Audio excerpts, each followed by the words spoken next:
I had been keeping from my mum that I wanted to be Muslim. I didn't tell anyone in the family. I kept it to myself, you know, because I knew it just wasn't going to be a good reaction, you know.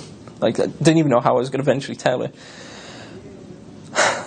So I'm learning about Islam totally in secret. And then I become Muslim in secret for like 6 months. But it was like, it was very soon after I took my Shahada, or thereabouts. I forget which day it was exactly. I must have been reading the Qur'an late at night, and instead of putting it like out of the way on top of the shelf, I just left it on my desk, thinking nothing of it.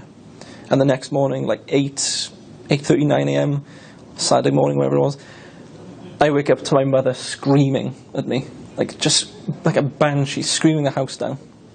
And I'm like, what's going on? I thought it was a fire or something, or, you know, some car crash, I don't know, outside. And I see Mum screaming at me, she's looking at me, and I'm like, what's going on? And then she runs out the room, and I'm like, what's going on? Look around the room. There's the Qur'an on my desk, in plain sight. Quickly get dressed. I'm chasing after Mum around the house. You know, it's honestly, she's running from the kitchen to the front room, to the passage, back to the kitchen. I'm trying, it's like something of a cartoon. I'm trying to circle around the house. She's throwing stuff at me, throwing pillows at me, clothing. I eventually cornered her in the kitchen, grabbed her, and we sort of collapsed to the floor. The way they're crying on the floor together.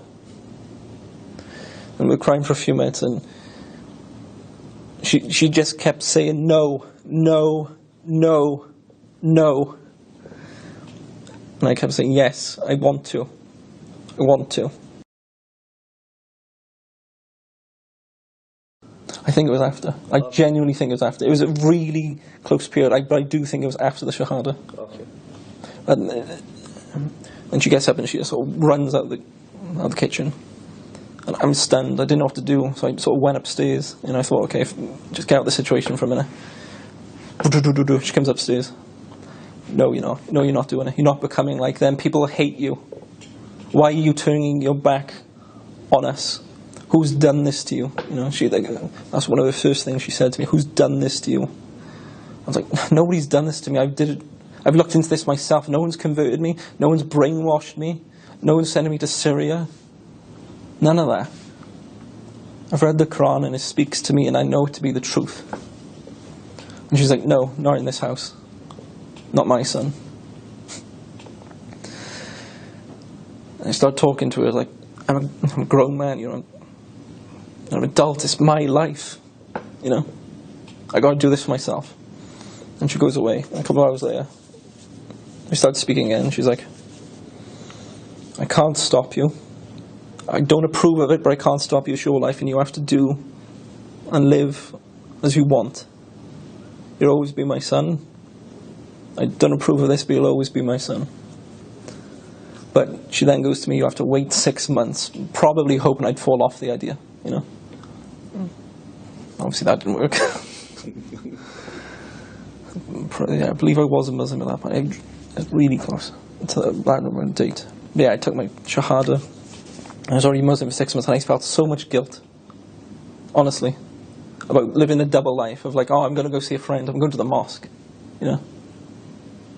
Oh, I'm going to go McDonald's or something, I'll be back later, I might see a friend.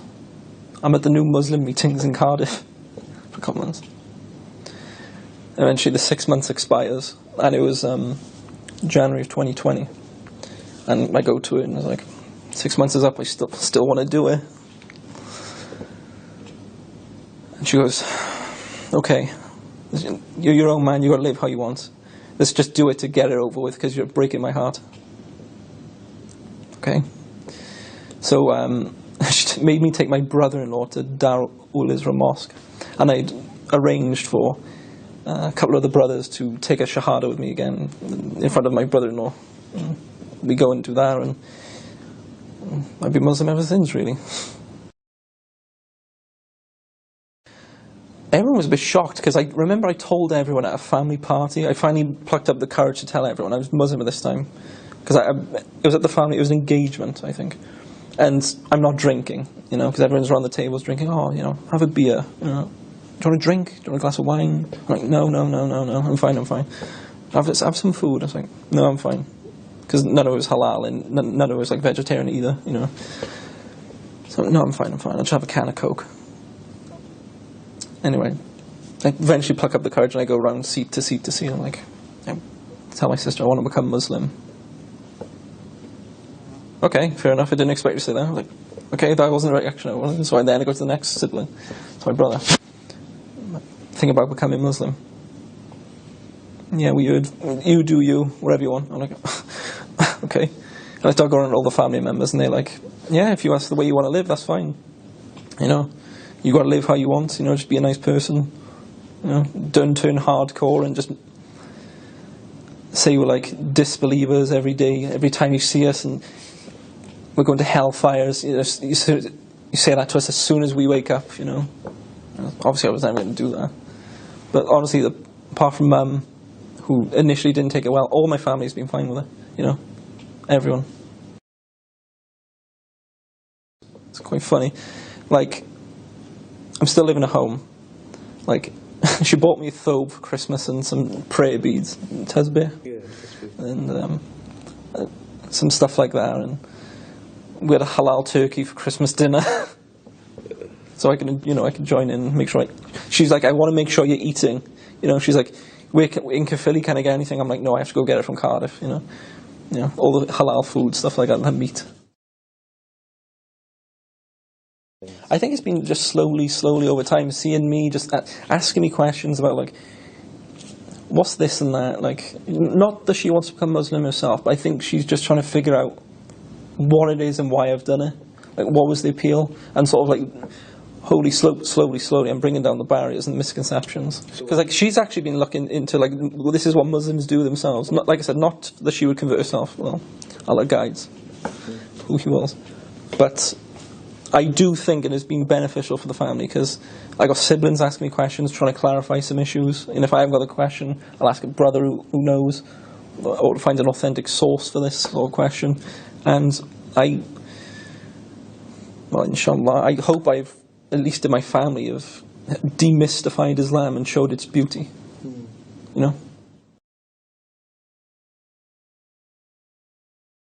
When she says the truth, I read the Qur'an, it appealed to me. It makes sense, the way of life. Like, there's no drinking. You know, it's a simple way of life. There's no what we would call haram in it. There's none of that has a chance to happen because of the way the Qur'an and the Sunnah is set out in Islam.